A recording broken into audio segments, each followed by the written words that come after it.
Breaking news, एक अहम खबर आपको देते चलते हैं कि पीटीआई ने general secretary women bank Pervez Shah Abbasi को ओहदे से बरतरफ कर दिया है। पीटीआई की general secretary Pervez Shah Abbasi women bank की उन्होंने 9 मई के वाक़यात की गुज़श्ता रोज़ अपने ट्विटर पर मज़म्मत की थी।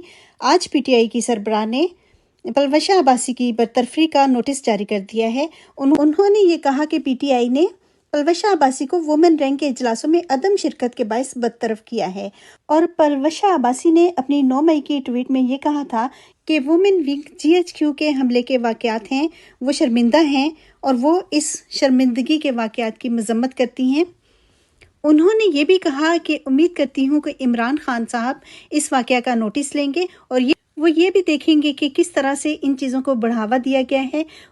उन्होंने ये कहा कि वो कानून का भरपूर साथ देंगे और जल्द ही एक बार कॉन्फ्रेंस करके तमाम हक़ाइक़ सामने लाएंगे और मज़ीद इंकशाफात भी करेंगे कि किस तरह से 9 मई के वाक़यात की प्लानिंग की गई। ये परवेज़ शाह अब्बासी जो हैं वो डिप्टी जनरल सेक्रेटरी हैं वुमेन बैंक की, जिनको अब पीटीआई ने अपने ओहदे से बरतरफ कर दिया है।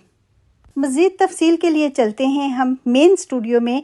वहाँ हमारे सरदार खिज़र महमूद साहब एडवोकेट हाई कोर्ट होंगे, इनके पास चलते हैं। इमरान खान साहब जब इक़्तिदार से अलग हुए तो इमरान खान साहब के पास जितने लोग भी थे वो किसी के इशारों पे आए थे, कहीं से गर्जुमा करके दिए गए थे। आपको याद होगा कि परवेज़ इलाही साहब ने एक अपने मुतअद्दिद इंटरव्यूज में कहा है कि उन्होंने जनरल अहमद शह पाशा को और जनरल ज़हीर इस्लाम को उस वक्त में शिकायत की थी कि हमारे लोग तो ये लोग ऐसे हाँक के इकट्ठे किए गए थे और जब इक़्तिदार में हो, इक़्तिदार मिलने के बेद हो तो फिर तो हर बंदा वहाँ बैठा होता है। लेकिन सियाने कहते हैं कि चूल्हा बुझा हुआ हो तो उसके पास कितना कोई बैठता है, वो एक खास बात होती है। जलते हुए चूल्हे के साथ सोने बैठ जाते हैं सारे।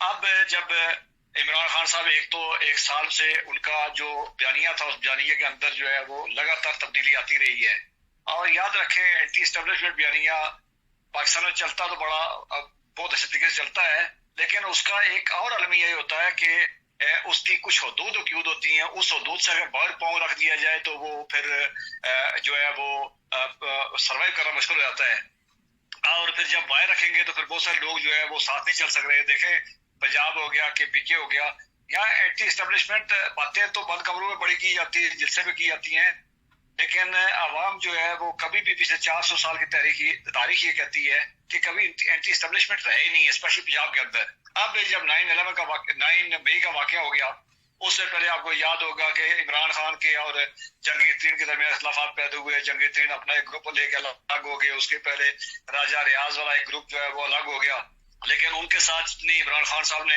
एक बयानिया बना के उनको जितनी तस्दीर किया, उनको जितना टफ टाइम दिया, फिर लोग मजबूर हो गए थे कि वो लोग छोड़ने मजबूरन साथ चलते भी रहे हैं, लेकिन ये कि छोड़ने की उनमें हिम्मत नहीं थी। अब जब 9 मई का वाक़या हुआ उसके बाद फिर वो सारे लोग और जब देखा उन्होंने कि अब इलेक्शन भी कहीं नहीं हो रहे हैं, नजदीक में कहीं शायद अगले 2-4 महीने के अंदर 6 महीने के अंदर इलेक्शन मुतवक्को नहीं है, उसके बाद इमरान खान साहब पे टफ वक्त आया तो फिर वो लोग सारे छोड़ना शुरू हो गए। अब देखें कराची से लेकर खैबर तक रोजाना 3-3, 4-4 लोग जो है, और मेरा जाती ख्याल ये है कि ये तादाद बढ़ती जाएगी। और मैं बहुत अच्छे से कह रहा था कि शेख हसीद हो गया, कलाम सरवर, असद कैसर हो गया, असद उमर हो गया, शाह महमूद कुरैशी हो गया, फवाद चौधरी हो गया, यानी ये पूरी लाट है। मुझे बताया कि ये कब से इनकी सारी उम्र 50-50 साल से ऊपर सारे, इनमें से कब जो है वो कभी कोई इनकलाबी रहा है, कब वो कभी कोई एंटी एस्टेब्लिशमेंट रहा है, तो ये सारे इनका सारे मफादात के खेल वाले थे। अब जब मामलात आए तो ये एक दूसरे से अलग अलग शुरू गया। और याद रखें इसमें परवेज़ इलाही को जमात के अंदर शामिल किया गया था। उस दिन बहुत से लोग कह रहे थे कि परवेज़ इलाही को याद होगा आपको कि जब इनके मामलात जो है जरदारी के और नून लीग वालों के परवेज़ इलाही के साथ मामलात हो चुके थे, मिठाई तकसीम हो चुकी थी और उसके बाद एकदम यू टर्न लेके वो इमरान के दोबारा चले गए थे। फिर वो उसके बाद CM भी पंजाब के बन गए थे और उसके बाद फिर उन्होंने अपनी पूरी पार्टी खत्म करके वो इमरान की पार्टी में शामिल हो गए, PTI में शामिल हो गए। तो उस टाइम बहुत सारे लोग जो थे वो उनका ख्याल ये था कि परवेज़ इलाही को अंदर लाने वाले और अपनी फील्डिंग लगाने वाले इमरान खान के खिलाफ इस्टेब्लिशमेंट है और इस्टेब्लिशमेंट ने इमरान खान को भाप लिया है।